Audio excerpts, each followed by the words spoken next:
Want to know how to zip or unzip files and folders on your Windows 11 PC? Look no further. Our video provides a straightforward and easy to follow tutorial on the essential skill of zipping and unzipping files in the latest Windows operating system. To zip a file or folder in Windows 11, Step 1. Locate the file or folder you want to zip. Step 2. Right click on the file or folder. Step 3. Select Send to from the context menu. Step 4. Choose compressed zipped folder from the sub-menu. Step 5. A new compressed folder with the same name will be created in the same directory.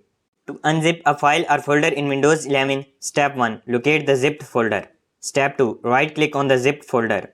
Step 3. Select Extract All from the context menu. Step 4. Choose a destination for the extracted files and click Extract. This will unzip the contents of the compressed folder to the location you specified.